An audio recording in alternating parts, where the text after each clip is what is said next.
por um minutinho, voltar o coração ao Senhor, e enquanto os irmãos vão subindo, a gente vai dizer: Senhor, seja bem-vindo aqui.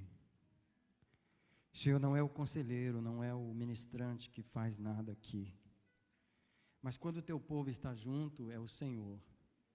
Então nós exaltamos o Senhor, nós dizemos: Tu és o nosso médico, Pai, Tu és o nosso médico, Senhor, nosso psicólogo. Tu és o que criaste o nosso casamento, que cura o nosso casamento, que transporta o nosso casamento para uma nova fase, uma nova estação, de uma nova paixão entre nós. Tu és, Senhor, que nos dá entendimento um do outro. O Senhor nos deu esse cônjuge, nos deu essa família.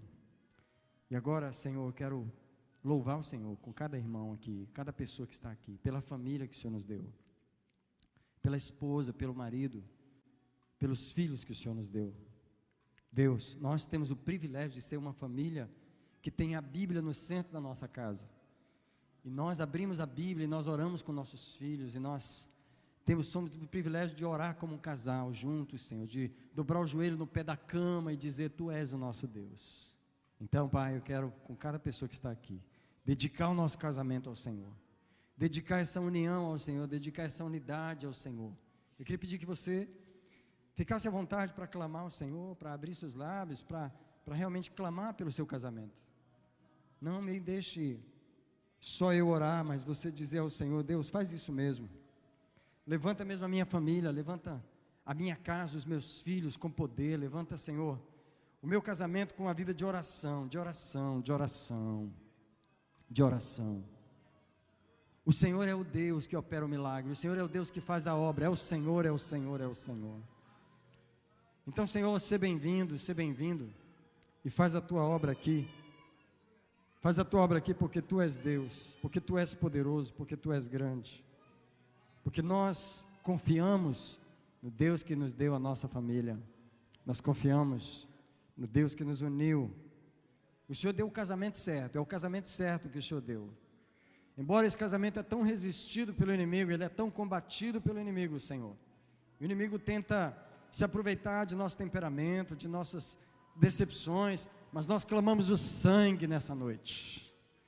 Senhor, eu clamo sangue por cada casamento, eu clamo sangue por cada homem e cada mulher, por cada filho que está em casa, por cada filho que está ali embaixo.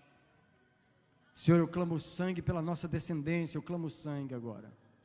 Ó Deus, vem dar sonhos a esses casais nessas próximas semanas. Vem dar revelações a estes casais, para que o Senhor possa trazer coisas ocultas à tona. Deus, nos coloca na Tua mesa de cirurgia. Eu peço, coloca cada casamento aqui na mesa de cirurgia e opera esse milagre do Senhor em nossa vida, em nome de Jesus. Alguém podia dizer comigo, junto com a sua esposa, diga: Senhor, obrigado. O meu casamento é o casamento certo. Eu peço perdão por todas as vezes que eu duvidei desse casamento e que eu falei alguma coisa contra. Eu cancelo isso e eu abençoo o meu casamento. Eu queria que neste momento de oração, se a sua esposa está junto, se você está junto, abençoa a esposa, abençoa um ao outro. Só abençoa, ministra uma bênção. Eu te abençoo, eu te abençoo, eu te amo. Eu abençoo os filhos, eu abençoo, eu abençoo, eu abençoo. Se você é solteiro, você diga para Deus: eu estou aqui, me prepara para aquela pessoa. Se você é solteiro, diga isso para o Senhor: me prepara para essa pessoa que você tem para mim. Eu estou aqui me preparando para essa pessoa que o Senhor tem para mim. Então recebe o meu preparo, recebe o investimento que eu estou fazendo em mim mesmo, para que, Senhor, eu quero ser uma bênção, eu quero ser uma esposa que seja uma bênção, eu quero ser um marido que seja uma bênção. Em nome de Jesus, em nome de Jesus. Amém, queridos? Louvado seja o Senhor, louvado seja o Senhor. Eu queria, antes de passar para a próxima parte, eu queria pedir vocês que checassem esse gráfico, que tem as qualidades e os defeitos dos temperamentos, que você tem um resumo aí, tá? Esse gráfico é redondinho.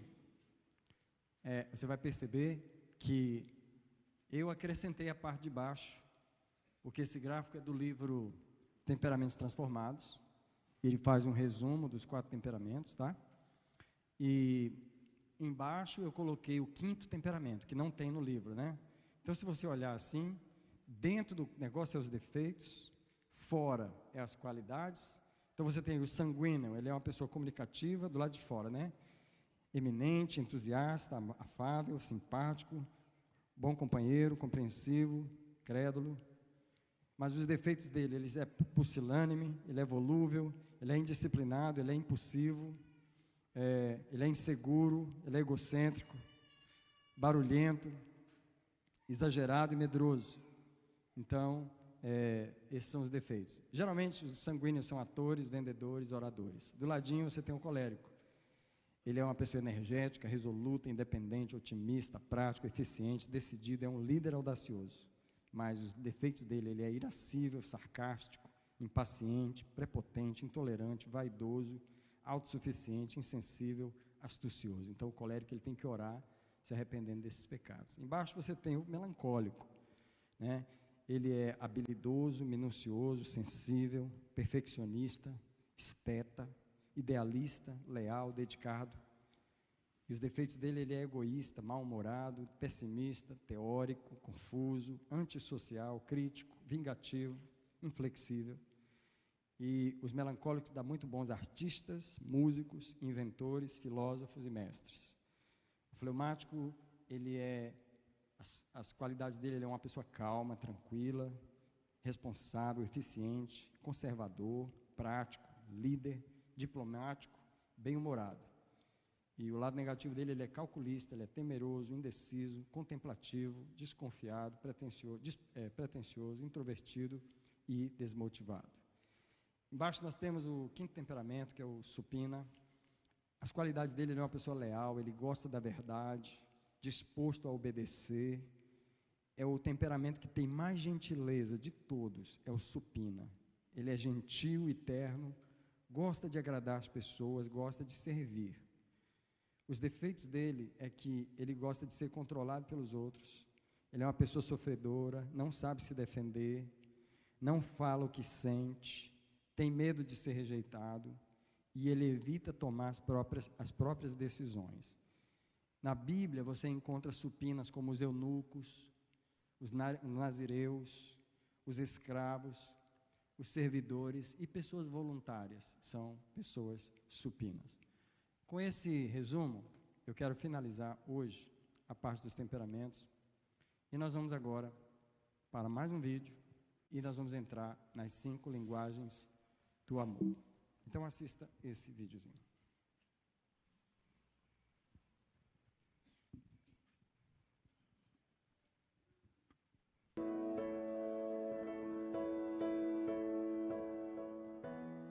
Este é o Carlos e esta é a Júlia. Eles possuem um relacionamento já há alguns anos, mas estão tendo problemas nos últimos tempos. Carlos trabalha muito, paga as contas e sempre compra presentes caros para a Júlia, mas ele não entende muito bem o que acontece. Ela sempre diz que não se sente amada. Por outro lado, a Júlia tem mais tempo livre. Ela é muito esforçada e faz tudo por ele. Prepara a melhor comida possível, limpa a casa e até lava a louça. Mas parece que ele está sempre insatisfeito com seus gestos de amor. A Júlia sempre reclama que ele não dedica seu tempo a ela, e o Carlos está sempre chateado porque ela não reconhece seus pontos fortes.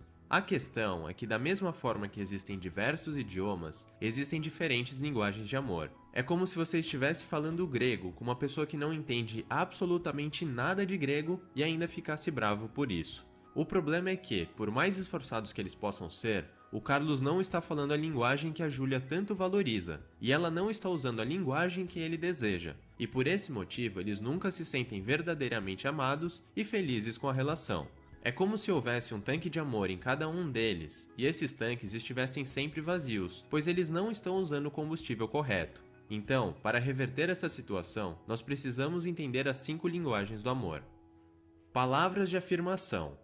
São palavras encorajadoras, carinhosas e gentis que seu parceiro valoriza. Você pode elogiar alguma característica dele, pode falar como ela fica linda com um vestido novo, pode reconhecer alguma habilidade especial que ele tenha, ou até dizer o quanto você é grato pelas coisas que ela faz.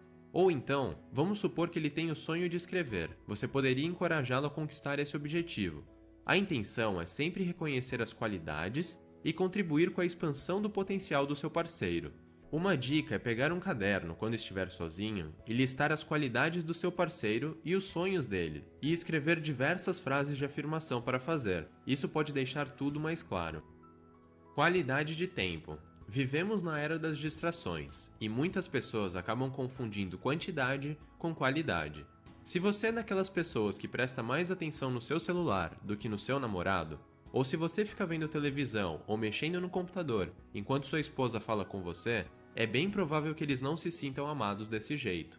Qualidade de tempo significa total atenção ao seu parceiro, sem distrações. É estar completamente presente e focado nele ou nela, para que possam se sentir amados, respeitados e valorizados. Vocês podem estar apenas sentados no sofá ou podem estar fazendo uma atividade juntos. Pode ser um esporte, uma caminhada, cozinharem uma refeição juntos ou até lavarem o carro.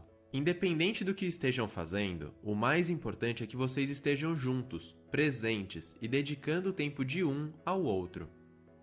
Receber presentes. Desde as antigas civilizações, dar presentes é uma ótima maneira de demonstrar amor.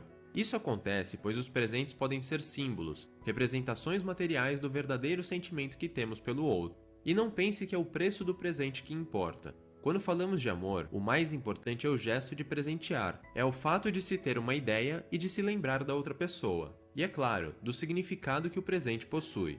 Por exemplo, provavelmente sua namorada irá se sentir muito amada se você comprar um pingente que lembre aquela viagem inesquecível que vocês fizeram juntos. Você deve ser criativo, e você pode até criar os presentes que vai dar. E se tiver que gastar algum dinheiro, veja isso como um investimento no tanque de amor de seu parceiro. Formas de servir. Por exemplo, alguns homens podem se sentir verdadeiramente amados pelas esposas que lavam suas roupas, preparam a comida antes que eles cheguem em casa ou que cuidam das crianças. Da mesma forma, algumas mulheres se sentem amadas pelos maridos que consertam as coisas em casa, que colocam o lixo para fora ou até que trocam a fralda do bebê. São tarefas que seu parceiro considera úteis e que têm grande valor para ele, e que ele adoraria que você fizesse por ele. O segredo aqui é que as formas de servir não devem ser cobradas e nem devem ser feitas por obrigação. Se a sua parceira se sente amada por você cortar a grama de casa, então faça isso voluntariamente. Faça porque você quer agradá-la e porque você realmente se importa com ela. E nada de estereótipos. Homens também podem lavar a louça e mulheres também conseguem pintar a parede. Toque físico. Essa também é uma ótima maneira de demonstrar amor. Pode ser um abraço, um beijo, um carinho, uma massagem, ficar encostado um no outro, deitar no colo ou até andar de mãos dadas. Evite ficar fazendo as coisas apenas do jeito que você gosta. O importante é que ele goste da maneira como está sendo tocado e que se sinta amado. Você pode experimentar um novo jeito de fazer carinho ou uma nova técnica de massagem. E peça para que ele diga o que acha sobre isso. Essa é uma ótima maneira de preencher o tanque de amor do seu parceiro. Agora que você sabe quais são as 5 linguagens do amor, você precisa aprender como aplicá-las. Por exemplo, depois de ler o livro, eu pude compreender um dos principais motivos do meu relacionamento com a minha namorada ser tão bom e proveitoso. Tanto eu quanto ela temos a qualidade de tempo como primeira linguagem do amor. Nós nos sentimos completamente amados quando dedicamos o tempo de um ao outro. Uma das coisas que nós mais gostamos de fazer é comprar os ingredientes no supermercado, preparar uma refeição juntos e então sentar para comer e passar horas conversando.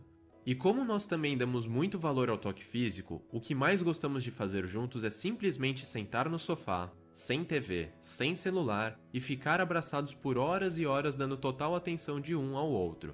Por outro lado, ela valoriza mais palavras de afirmação do que eu. É claro que eu gosto de ouvir isso, mas para ela faz muito mais diferença. Eu não posso simplesmente ignorar palavras de afirmação só porque não é tão importante para mim ou porque não estou acostumado com isso. Não, muito pelo contrário. Eu quero que ela se sinta verdadeiramente amada e quero ter um ótimo relacionamento. Então, eu faço questão de aprender a expressar palavras de afirmação. Procuro sempre fazer elogios ou sempre tento reconhecer os pontos fortes dela. Faço isso por ela, porque eu sei que ela valoriza e assim ela se sente ainda mais amada. E este é o grande segredo do livro: descobrir e aprender a transmitir o amor da maneira que seu parceiro mais valoriza.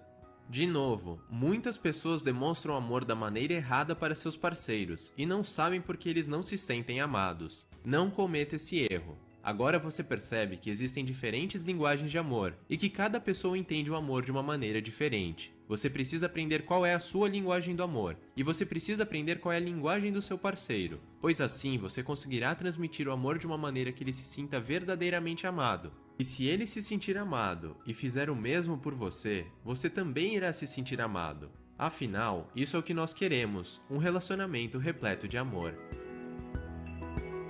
Quem gostou, dá uma salva de palmas.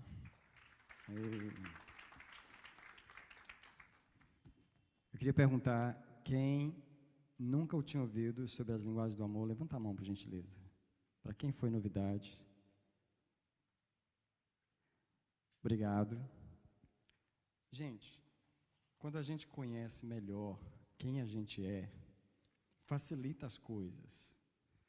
Quantos aqui podem declarar que talvez está tentando amar a pessoa na linguagem errada dela? Deixa eu te dar uma sugestão. Geralmente, você gosta de amar o outro com a sua língua. E você está ignorando a língua da outra pessoa. Não é verdade?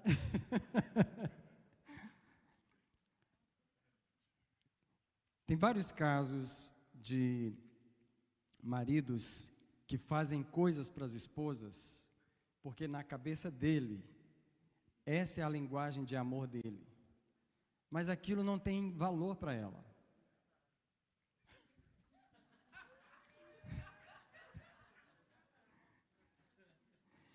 Porque a linguagem dela é outra. Quando se fala de língua, nós que viemos para a América já temos o problema. Porque nós viemos de um lugar onde nós sabemos como falar português e o nosso cérebro funciona normalmente ouvindo português. E agora a gente é obrigado a falar uma nova língua e todos aqui estão passando a mesma dificuldade, se esforçando para falar uma língua que não é a sua língua. Amados, o casamento é isso. O casamento é amar uma pessoa numa língua que eu não conheço. Agora, pode ser raro, mas existe o casal que tem a mesma língua de amor. Como é? Claro, facilita a vida dos dois, porque não só é como você casar com o brasileiro. Você não tem que ter problema com a língua. Meu irmão, que foi ser missionário na Colômbia, casou com uma colombiana. Então, assim, já prejudicou um pouco o casamento na questão da língua, porque, na verdade, ele teve que deixar de falar português, porque ela não fala português. Ela se recusa completamente a falar português, ele parou de falar o português, e quando ele está falando com a gente, é um português todo espanholado. E por quê? Porque a pessoa se recusa a falar a língua do outro. Então, quando nós vamos tirar esses últimos minutos falando sobre esse assunto, e já não vai dar para entrar no outro, eu já entendi, nós vamos fazer essa introdução. Quando você fala a mesma língua de amor, existe um casal que a língua de amor deles é serviço. Então, ele gosta de fazer as coisas para ela, ele lava a louça, ele limpa o chão, ele faz isso, e ela se sente a mulher mais amada do mundo. Da mesma forma, ela faz as mesmas coisas para ele, ela gosta de fazer coisas para ele. E o importante da linguagem de amor é aquele ingrediente que está entre o casal, que é o tanque de amor. Vamos começar com o tanque de amor.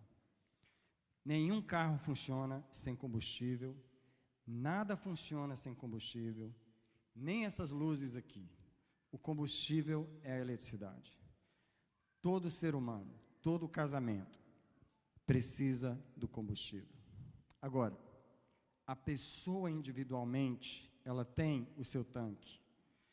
Agora, se nós formos estudar o tanque, vamos ter que admitir que ele já vem com problemas desde a nossa infância. Porque o tanque de amor do ser humano, a primeira demanda é dos pais. E quem teve a primeira responsabilidade de encher esse tanque foram os pais. E se eu for perguntar, todo mundo vai contar a sua história, onde os nossos pais não entenderam a nossa linguagem e eles não encheram o nosso tanque de amor. Vamos falar aqui dos pais? Tá bom? Quem se lembra aqui de algo que você desejava que o seu pai tivesse feito ou sua mãe tivesse feito, mas, tipo assim, nem que ele quisesse fazer, ele nunca fez porque nunca descobriu a sua linguagem de amor. Por exemplo, eu e meu pai. Eu me lembro que meu pai, ele sempre foi um bom pai, sempre foi um homem cristão, um homem da igreja, nunca foi uma pessoa abusiva, nunca falou coisas ruins pra gente, mas ele nunca me amou na minha linguagem. Nunca. Eu me lembro que meu pai, ele levava a gente para o trabalho dele, e ele gostava de pagar a gente, e uma das vezes que ele foi me pagar, eu devia ter 11, 12 anos, eu não queria receber o dinheiro, porque eu estava falando assim, o que eu quero não é dinheiro, o que eu quero é a sua atenção, o que eu quero é que você converse comigo, é que você me leve para passear, e eu queria que vocês pensassem nos seus filhos. Você já descobriu a linguagem de amor dos seus filhos? Porque às vezes você está oferecendo uma coisa para eles, você está falando a sua língua e não está reconhecendo a linguagem do seu filho. No casamento aqui, nós estamos passando a mesma coisa. Nós já viemos com o tanque vazio da nossa infância e agora nós entramos nesse casamento crendo de todo o coração, agora meu tanque vai encher. Agora meu tanque vai encher. Quem continua com o tanque vazio não levanta a mão, por favor. Porque, embora essa pessoa te ama de verdade, e ela gostaria de encher o seu tanque, ela não sabe como fazer. Ela tem procurado alguma forma de fazer, mas geralmente a pessoa fala primeiro na língua dela. Alguém já viu algum brasileiro falando com um americano em português? Oh, glória! Alguém já viu? Sabe aquele americano conversando com a pessoa? E a pessoa falando em português com ele, como se, tipo assim, você vai ter que me entender. Gente, muito casamento está assim. Você está amando a pessoa na sua linguagem e forçando ela a entender uma língua que ela não entende. Ela entende a língua dela. Deixa eu dar um exemplo para vocês. Uma moça foi criada, essa é uma história real, que quando, na família dela, na hora do almoço, quando o pai sentava na mesa, que a mãe tinha preparado aquela refeição, ele costumava falar isso. Ele falava, quando você cozinha para mim, eu sou o homem mais feliz do mundo. E a filhinha ouvindo isso, ela cresceu ouvindo isso. Na cabeça dela, amar um homem era cozinhar para ele. Agora, já não estou falando de linguagem de amor, estou falando de estereótipo, estou falando da expectativa que ela aprendeu dos pais. Quando ela casou, o marido dela reclamava que ela era uma esposa maravilhosa, ela cozinhava, mas cozinhava tudo, e a mulher era maravilhosa, ele não reclamava das comidas dela, mas não era isso que ele queria. Porque na cabeça dela, ela estava amando um homem como ela aprendeu a amar.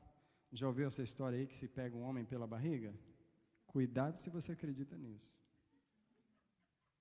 Porque se você acha que um homem só está interessado em comer, você não conhece os homens. Porque você tem que descobrir a linguagem de amor dessa pessoa, se você estiver interessado em encher o tanque emocional dela. Quando a gente fala de encher o tanque emocional do outro, alguém vai dizer assim, mas o meu está vazio, como é que eu encho o tanque do outro? Bem, aqui é que está a diferença desse encontro de casais. Nós não estamos falando com casais não cristãos, que não conhecem o Senhor, e que não têm o mandamento de 1 Coríntios 13. Quando se fala de encher o tanque emocional do outro, não significa que o meu tem que estar cheio para eu poder encher o tanque do outro. Isso se fala do amor cristão. Se eu quero amar a pessoa de verdade, eu vou aprender a língua dela, saber o que lhe agrada, e eu vou caminhar naquela linguagem, eu vou aprender aquela língua, para que eu possa fazer isso para ela, não para que ela tenha que aprender a minha, mas porque eu sou um cristão, e eu fui chamado para amar essa pessoa, na língua dela, eu vou fazer esse sacrifício, porque essa é a minha forma de obedecer o Senhor e de servir o Senhor. Alguém diz amém para isso?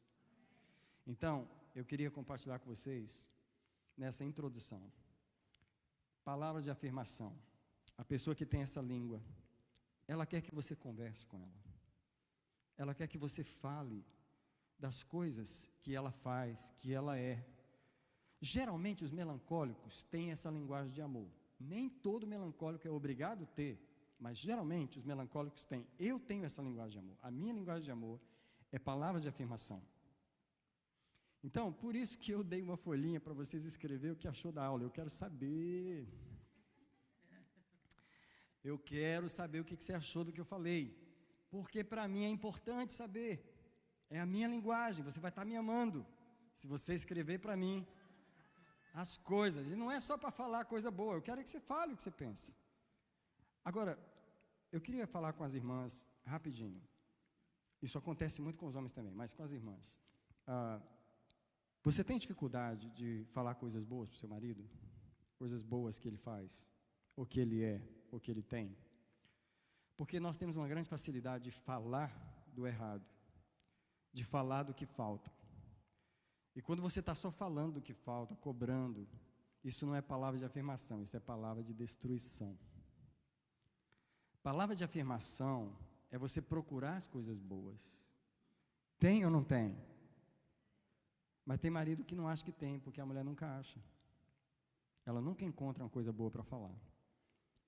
Marido, se a sua esposa tem essa linguagem, pelo amor de Deus, você tem que olhar quando ela fez o cabelo. Você tem que olhar quando ela trocou de roupa. Você tem que prestar atenção quando ela está fazendo alguma coisa diferente para você. Porque ela precisa ouvir de você. Ah, mas ela sabe que eu amo. Bem, eu não estou falando de saber, nós estamos falando aqui de falar. Porque a linguagem não é algo do silêncio. Então, palavras de afirmação é muito importante. Eu não vou falar sobre ela hoje. Tempo de qualidade. Sabe, você tem a vida busy, é uma correria. E quando o casal casa, eu, graças a Deus, tive 3 anos antes da gente ter o primeiro filho. A gente teve só 3 anos para nós. Acabou. Depois que você tem filho, você vive para os filhos. E aí você não tem mais tempo de qualidade. Só que eu e a pastora, nós compramos 2 livrinhos. Aliás, nós ganhamos 2 livrinhos, tipo um diário, e nós dedicamos esse diário um ao outro. E a gente senta na cama e a gente conversa só sobre nós. Não é sobre a igreja, não é sobre os filhos, não é sobre o trabalho, nem sobre o ministério. A gente tem ótimas conversas sobre o ministério, mas é sobre nós dois. Isso é tempo de qualidade. É uma atenção total um para o outro. É você olhar nos olhos da pessoa, é você ficar só com ela, é você dedicar aquele tempo só a ela. Quem tem essa linguagem? Sim? Tempo de qualidade. É você estar com a pessoa e ficar só com ela. Fazer uma viagem juntos. Fazer uma caminhada só os dois. Fazer algo que é só os dois. E aqui está a dificuldade dos casais com filhos, porque toda vacation que a gente faz não é para você, é para as crianças. Toda saída que você faz não é para o casal, é para as crianças. Eu até falei para a Gel que tem 2 tipos de vacation. 3, na verdade. Tem a vacation da família, que é aquela bagunça que a gente sai todo mundo, que na verdade é mais para as crianças do que para qualquer pessoa. Mas aí tem que ter a vacation do casal, que o casal tem que deixar os filhos em algum lugar, e aqui está o grande problema, que eu nem vou tocar nele, porque muitos casais não têm essa confiança, essa criatividade de deixar as crianças em algum lugar, tá? Para poder sair só o casal e investir só no casal.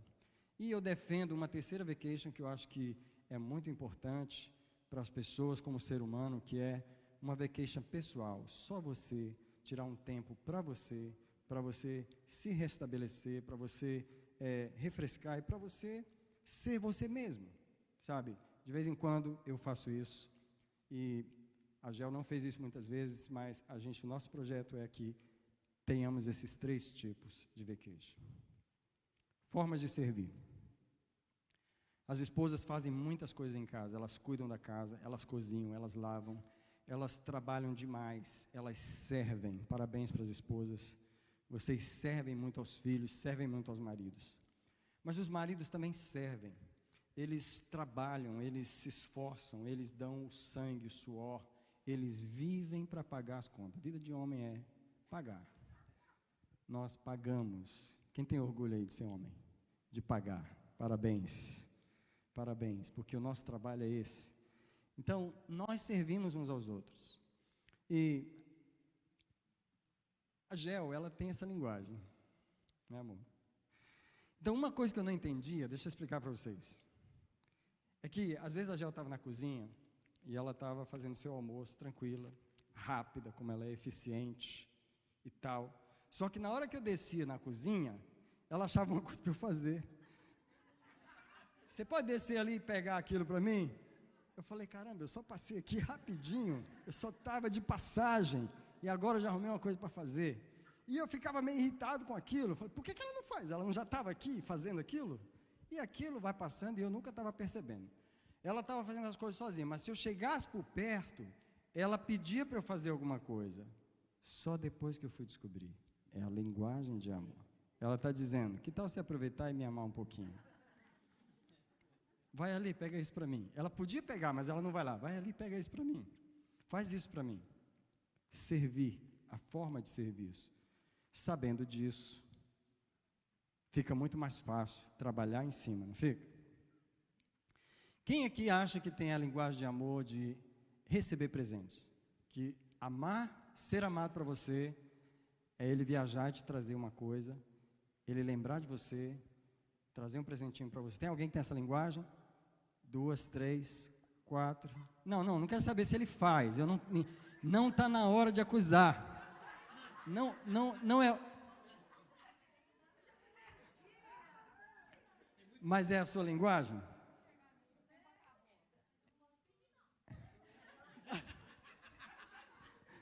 Mas você está certa, porque a linguagem de amor da gente, essa é uma ótima coisa.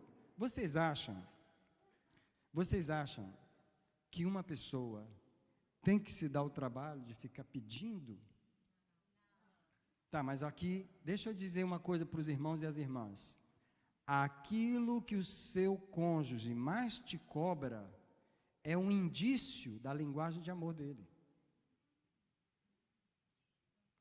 E às vezes você não está percebendo que a pessoa está falando a língua dela e você não está percebendo, porque os casais, eles falam depois de 30 anos de casamento, 35, que quando olham para o passado, eles percebem a coisa que eu mais cobrei do meu marido, o que foi? Era a qualidade de tempo, ele nunca tinha. Ou era a gente sair juntos, ou era isso, fazer aquilo. Ele estava falando a linguagem de amor e o outro não percebia.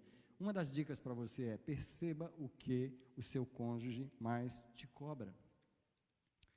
Gente, dar presentes. Alguém tem essa linguagem e gosta de dar presentes? Gostava? O que passou? Eu gostava de dar presente, mas a Júnia falou comigo, não me dá presente, não, me dá dinheiro é melhor.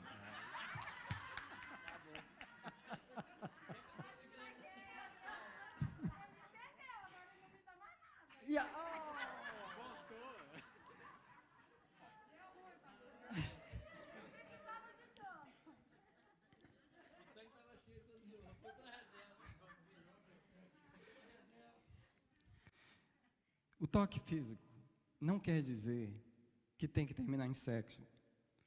Eu sei que muitas mulheres evitam essa linguagem de amor, porque na cabeça delas, tudo vai dar em sexo. Só que aí os homens que ficam prejudicados, porque você não dá o carinho que poderia dar, você não toca no seu esposo, você não faz um carinho nele, porque você já está com medo de aquilo terminar na cama. Agora, irmãos, toque físico não tem que terminar em sexo. Nenhum disse amém. Aleluia.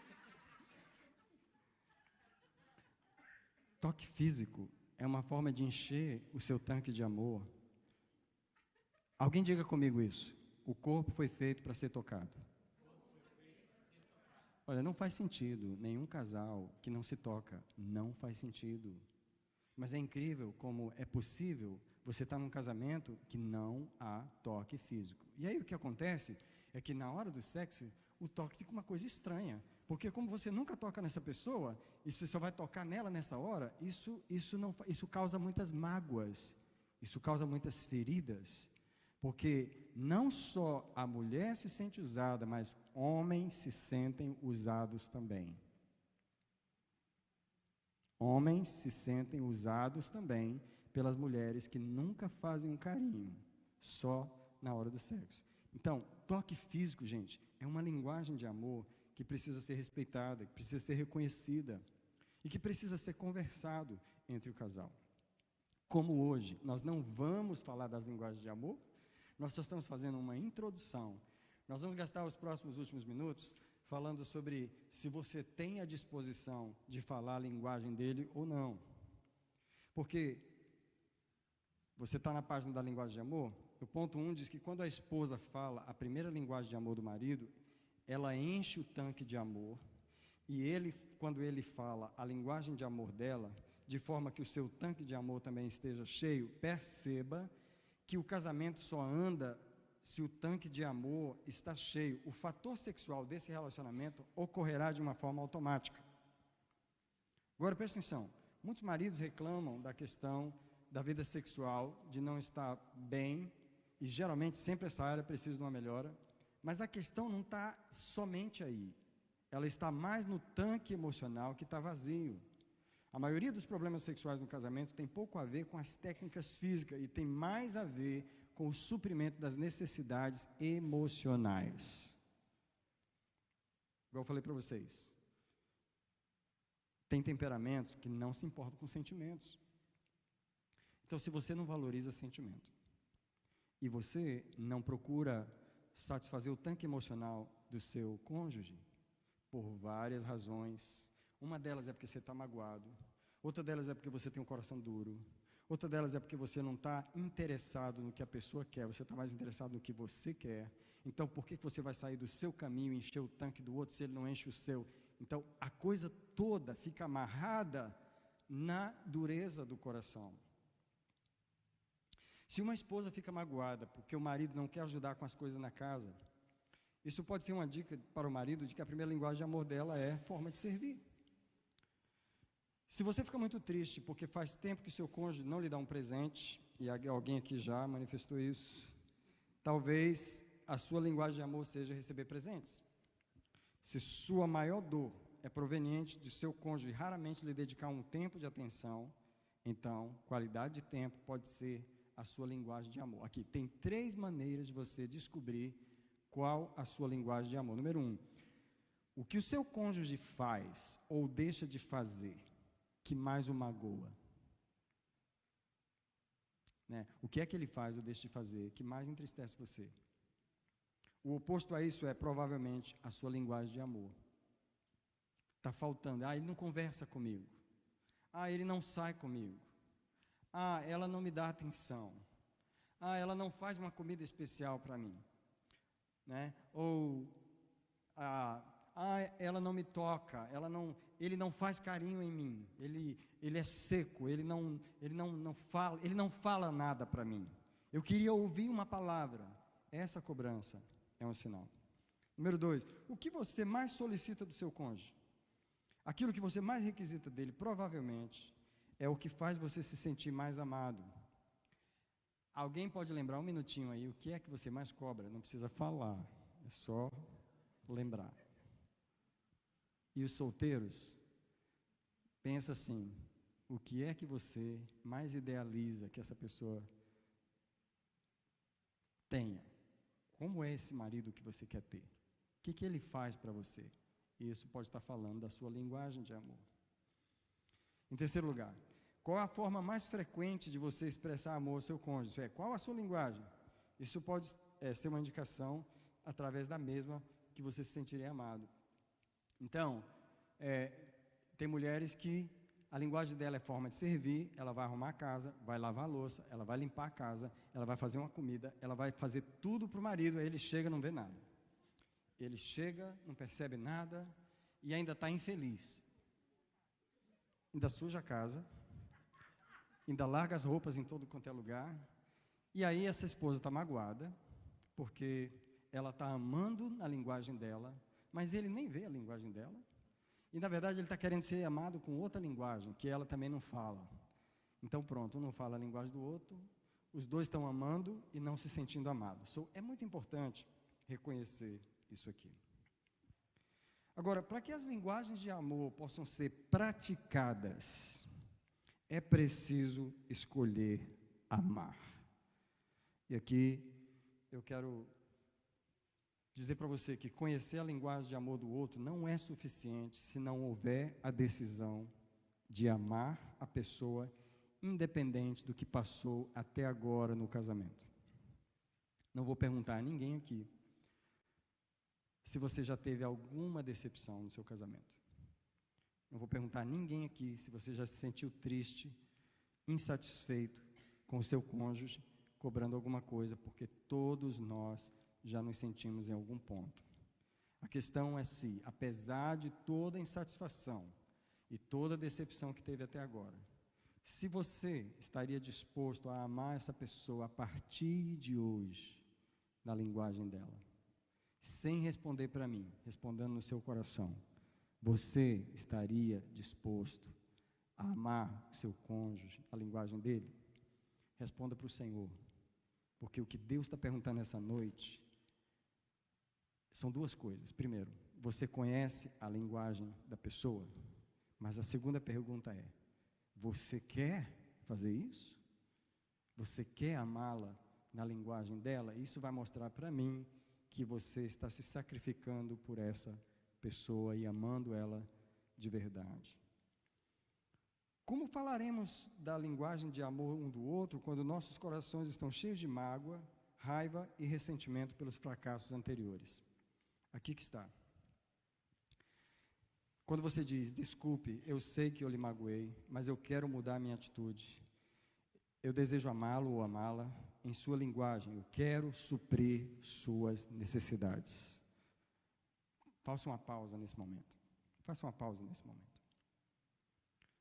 Uma das lições sobre comunicação, que nós não vamos falar hoje, é a comunicação efetiva é compreender primeiro antes de ser compreendido.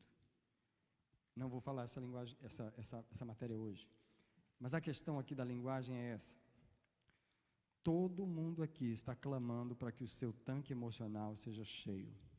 Eu quero saber quem é o primeiro que está com o tanque vazio, que vai decidir, eu vou encher o tanque do outro. Eu não vou esperar ele encher o meu tanque, para eu poder encher o tanque dele, o tanque dela. Eu vou ser a pessoa que vai ser o exemplo de Cristo. Eu vou descobrir a linguagem do meu cônjuge. Eu vou fazer isso, independente dele fazer isso por mim ou não. Sem levantar a mão e sem me dar resposta. Tem alguém aqui, no coração, que está ouvindo Deus falar com você, que está tomando essa decisão agora? Momento de aceitar Jesus. Alguém quer aceitar Jesus nesse momento? Nesse momento não precisa levantar a mão, mas no seu coração, alguém quer fazer essa decisão agora? Aí onde você está.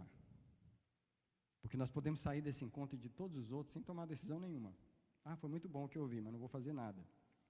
Deus gostaria de saber se tem alguém hoje à noite que vai sair daqui. Eu desconfio que a minha esposa gosta de ganhar presente. Eu desconfio que o meu marido gosta de ouvir coisas boas. Eu desconfio que ela gosta que eu sirva ela, eu vou limpar a casa para ela uma vez por semana. Eu desconfio que meu esposo gosta que eu faça um carinho nele. Eu quero fazer isso a partir de hoje. Olhos fechados, o coral vai cantar. Enquanto o coral canta, alguma alma para Jesus?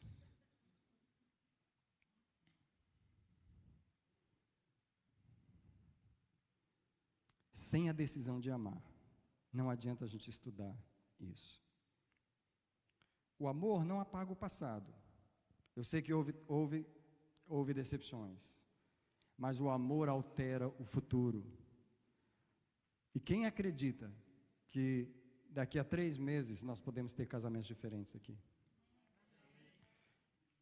Mas o projeto é, se você tomasse a decisão de pelo menos uma vez por semana, nas próximas 13 semanas, fazer alguma coisa na linguagem de amor do seu cônjuge. Agora eu vou pedir para levantar a mão quem concorda e quem quer fazer isso. Se isso é verdade e você quer, diante do Senhor, deixa a mão levantada, que eu vou orar. Essa mão levantada está dizendo assim: eu vou me esforçar para fazer pelo menos uma coisa por semana na linguagem do meu cônjuge, vou tentar entender a linguagem dele, vou procurar fazer alguma coisa na linguagem dele, independente dele fazer por mim. Deixa a mão aí que eu vou orar. Senhor, olha as nossas mãos. Elas estão dando um testemunho, pedindo ajuda. Porque nenhum ser humano pode agradar o outro na força própria. Então eu peço, abençoe este homem e esta mulher, que está querendo falar a linguagem do seu cônjuge, que está querendo encher o tanque de amor dele. Senhor, abençoa os esforços deste homem e desta mulher de entender o seu cônjuge. E ajuda-o, Senhor, a ter formas criativas, de pelo menos uma vez por semana, nas próximas 13 semanas, de fazer algo na linguagem dele. E no último encontro a gente possa ter testemunhos aqui de casamentos que foram transformados, de alguém que redescobriu a linguagem do seu cônjuge, e de alguém, Senhor, que mudou a história do seu casamento por essa única atitude. Eu abençoo estas mãos e esse compromisso em nome de Jesus. Amém? Aqui na página está dizendo assim: cada um tem que tomar a própria decisão de fazer isso um pelo outro, ainda que isso não lhe pareça natural, por causa da forma como você se sente. Por exemplo, digamos que a linguagem de amor da sua esposa é uma forma de servir. Só que você acabou de chegar do trabalho cansado, arrebentado, você não quer fazer mais nada. Ainda mais em lavar a louça, pelo amor de Deus, aí está querendo demais. Eu estou falando exatamente disso, de um sacrifício. Eu estou falando de algo que você vai fazer a mais, para você poder encher o tanque de amor da sua esposa ou do seu marido, não é? Porque a forma não é natural para você, não é uma coisa que você tem a tendência de fazer. Por exemplo, para alguns homens é muito difícil trocar a fralda de um bebê. Para mim nunca foi. Para mim nunca foi. Eu tive prazer de fazer isso. Mas se não é natural para você a forma da linguagem de amor, é a mesma coisa de falar inglês sem saber. Mas se esforce. Tente falar essa língua que você nunca falou. Aqui não estamos falando de conforto ou do que é agradável para nós, mas de uma decisão de amar, que pode até ser um sacrifício que fazemos pelo nosso casamento. O amor se sacrifica. É como se levantar de manhã para trabalhar num dia frio. Nós não queremos fazê-lo, mas o fazemos porque somos responsáveis e porque acreditamos que algo naquele dia compensará o sacrifício. O mesmo acontece com o amor. Não reivindicamos aqui sentimentos ardentes ou delirantes. Simplesmente escolhemos fazer isso pelo bem daquele a quem amamos. Quando o tanque de amor emocional do seu cônjuge está cheio e ele se sente seguro do seu amor, o mundo todo fica mais claro, ele caminha para atingir o alvo do potencial mais alto da sua vida. Porém, quando esse reservatório está vazio e ele se sente usado e não amado, o mundo todo parecerá escuro e não conseguirá utilizar o seu potencial de vida. Tudo que nós queremos é nos sentir amados por alguém. Agora olhe para mim. Na vida da Gel, a pessoa que Deus colocou para expressar o valor que ela tem, sou eu. A Gel, ela é uma pessoa amada por Deus. Deus tem uma identidade para ela. Deus tem um chamado para ela. Mas qual é o único ser humano nesse mundo que tem a responsabilidade de expressar, fazer essas coisas visíveis para ela? Sou eu. Na minha vida, não tem nenhuma outra mulher que tenha a obrigação e não tenha a ousadia de tentar fazer isso. Porque ela é a única pessoa que foi criada por Deus e colocada na minha vida para mostrar para mim em formas físicas, claras, de que eu tenho valor, de que eu tenho uma identidade, de que o meu sentimento é importante, e de que eu sou uma pessoa amada. Quem me faz sentir isso? A Gel. Se ela não fizer, eu não vou sentir. Porque não há nenhuma outra mulher no mundo que pode fazer isso. Vocês concordam ou não?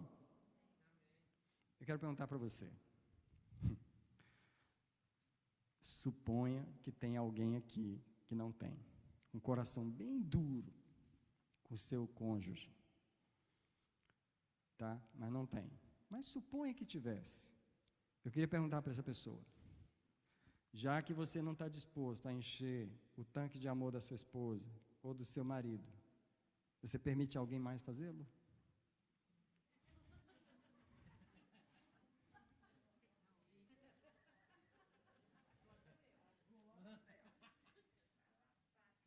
Então, se você não quer fazer, porque você está duro, porque você está magoado, porque você tem um monte de razões para não fazer, porque você não sabe falar a língua, porque você não quer falar, por qualquer motivo, coitadinho, porque ninguém mais pode fazer isso, nem você vai deixar. Você está entendendo o que é o casamento? Deus coloca a gente no casamento e fala assim: se vira, faz o melhor que você puder, porque é só vocês dois mesmo. É o que vocês dois fizerem um pelo outro é que vai ser. O que vocês não fizerem, nem anjo vai fazer.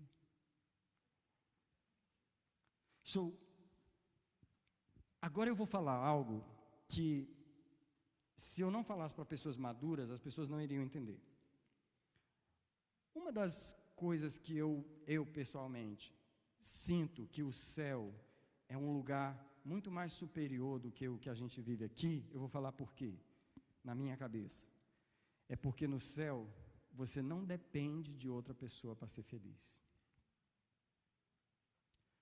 Você precisa entender que o casamento é uma prisão onde Deus nos colocou, e Deus disse assim: a felicidade é aqui. Se não tiver aqui, forget it, esqueça.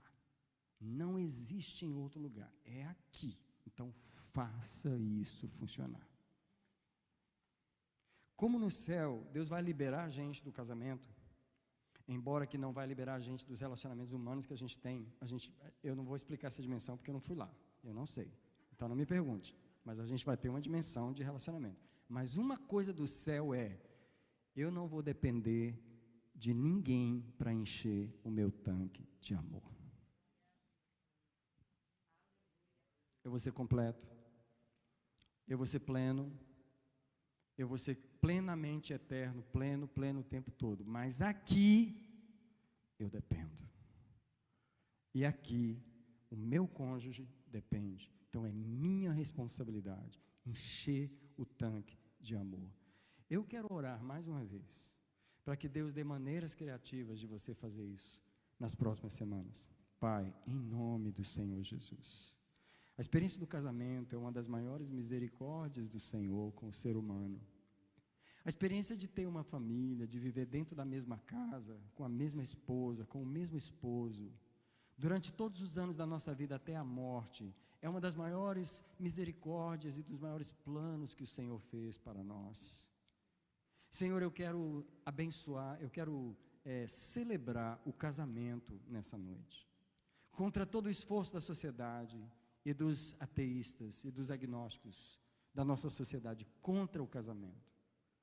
Eu quero dizer que nesta sala, nesta casa, nessa noite nós celebramos o lugar onde o Senhor nos colocou. Esse homem e essa mulher dentro dessa casa onde eles vivem. E eu quero incluir todos os solteiros que estão aqui, porque eu quero proclamar que aquela pessoa que o Senhor tem para essa mulher que está sozinha hoje, ou este homem que está sozinho hoje, o Senhor planejou completar essa pessoa com este cônjuge, e nós abençoamos esse plano. Agora, nós que estamos casados hoje, queremos dizer ao Senhor: nós queremos fazer mais. Nós queremos começar estudando o nosso cônjuge, perguntando o que ele gosta, o que ele não gosta, perguntando qual é a linguagem dele, e nos esforçando para aprender. Só mais uma vez eu abençoo, Senhor, os teus filhos, que nas próximas semanas haja criatividade no esforço de buscar a linguagem do seu cônjuge, em nome de Jesus. Amém?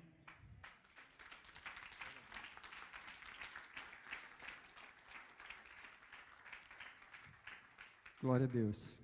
Eu vou me preparando para finalizar. Eu quero pedir a sua folhinha. Eu quero ouvir o que você tem a dizer. Tá bom?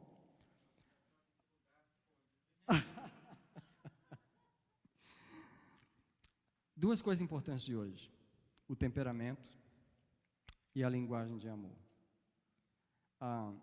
Eu quero agradecer a Deus de me ter dado a graça de fazer o resumo.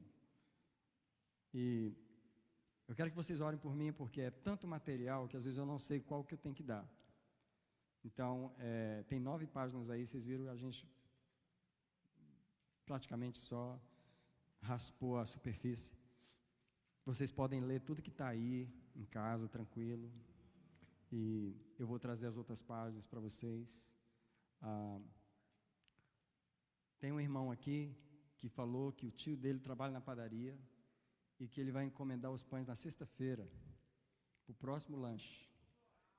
E vai ter pão para levar para casa. Eu queria perguntar se alguém quer falar ao vivo aqui antes de terminar nesses 2 minutos. Comentário, uma pergunta.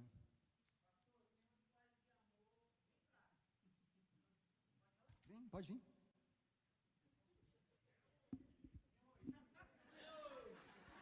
Só um pouquinho, só um pouquinho, pode subir aqui. Está chegando um sanguíneo, então cuidado. Amarra o cinto aí. Boa noite. A linguagem de amor, o pastor falou sobre você dar aquilo que você quer para você, né? É um casal que ele não tem o pão francês, ele não tem aquela voltinha.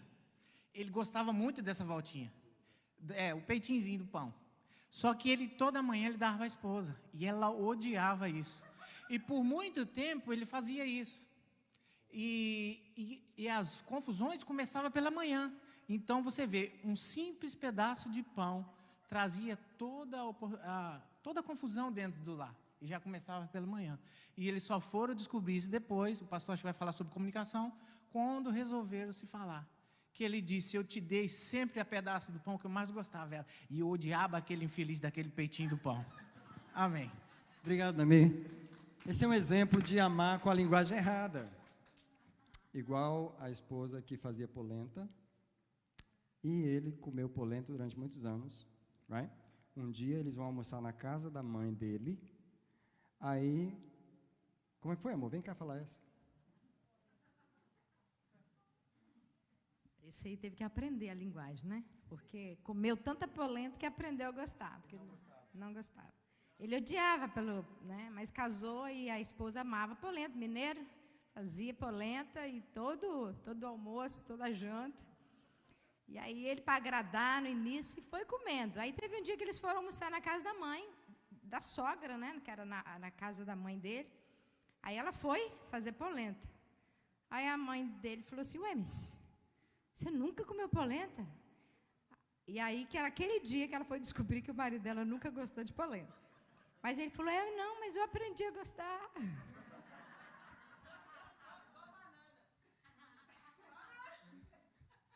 Ó, a banana é lá em casa, tá? Todo bolo lá em casa vai banana.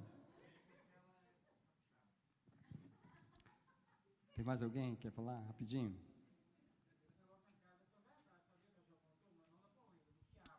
Então fala aí do quiabo para nós. Fala aí. Só não pode escorregar. Misericórdia. O quiabo foi verdade. A Jo falando da polenta aí, teve uma vez que a igreja tanto fazer quiabo, hoje eu sou apaixonado com quiabo. Chegou na minha mãe, eu fui comer quiabo, minha mãe falou, tem lógico, você come quiabo? Eu falei, como demais, mãe. Uma salva de palmas aí, por favor.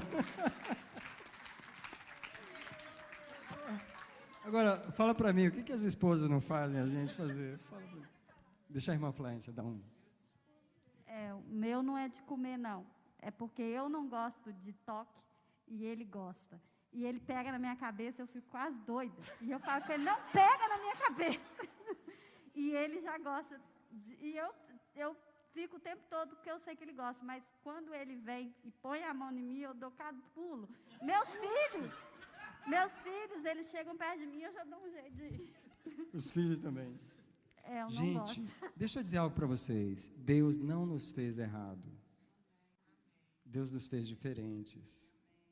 Ele gosta da gente do jeito que Ele fez a gente. O que a gente não pode é se odiar pelo jeito que a gente é. E o que a gente não pode é não gostar da outra pessoa pelo que ela é. Tá? Por que você não vai respeitar o fato de Deus fazer você não gosta de toque físico, e você está sendo honesta? Agora, se você nunca tivesse falado, você ia ficar sofrendo uma coisa que a outra pessoa faz só para agradar. Isso não é justo, isso não é correto. Abra a comunicação. Comece a falar do que você sente, do que você pensa. Já não estou no meu horário, então vou terminar.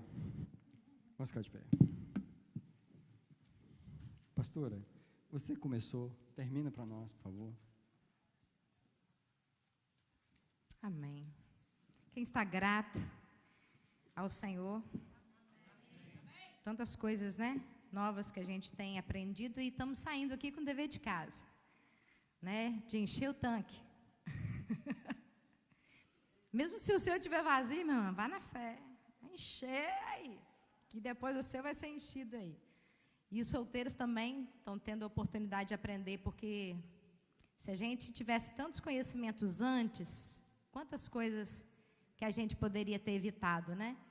Eu vou fazer 17 anos de casada, mas quantas coisas que poderiam ter sido evitadas se ele já tivesse conhecido a mim, né? Como eu sou fleumática, e às vezes até aquela depressão que ele passou, eu falei, mas como que pode um negócio desse, homem ficar assim? A gente não consegue entender o outro. Aí eu falo, meu Deus, por quê? A gente não está no terreno, né? Então, assim, quando a gente aprende, a gente ajuda a outra pessoa e a vida fica melhor, fica mais fácil, né? Então, vamos agradecer ao Senhor. Pai, muito obrigado por tudo que o Senhor proporcionou para nós essa noite.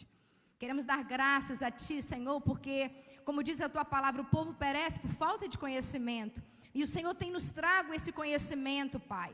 Obrigado, Senhor, porque ainda há tempo. Enquanto há vida, há esperança, Senhor. E nós estamos aqui, Senhor, dispostos a aprender, dispostos a Te ouvir, a obedecer, a colocar em prática, para que possamos ter uma família estruturada, Senhor, para que possamos ter casamentos fortes, Pai. Filhos abençoados, filhos fortes, que podem olhar os pais e ter alegria de crescer num ambiente saudável. Pai, eu quero abençoar cada família, cada cônjuge, cada solteiro. Senhor, que o Senhor venha com a Tua graça, que o Teu Espírito venha continuar essa palavra, que venha dar força para os Teus filhos a pôr em prática, Senhor. Não apenas ouvir, mas pôr em prática. Nos ajuda, Senhor, a ir contra mesmo, até às vezes a nossa vontade, a nossa natureza, para agradar, para ter o amor de Cristo, Senhor. E ajudar ao outro e amar ao outro com o Teu amor, Pai. Nós pedimos isso ao Senhor, e nós abençoamos essas famílias aqui representadas, abençoamos as crianças lá embaixo, declaramos uma noite de paz, de descanso, que toda briga, toda confusão, nós cancelamos no poder do sangue de Jesus. Nós declaramos que a paz do Espírito Santo, que o shalom de Deus habite em cada família, em cada lar, em cada solteiro, em cada casa, nesta noite, em nome do Senhor Jesus. Amém? Boa noite, obrigado. Deus abençoe.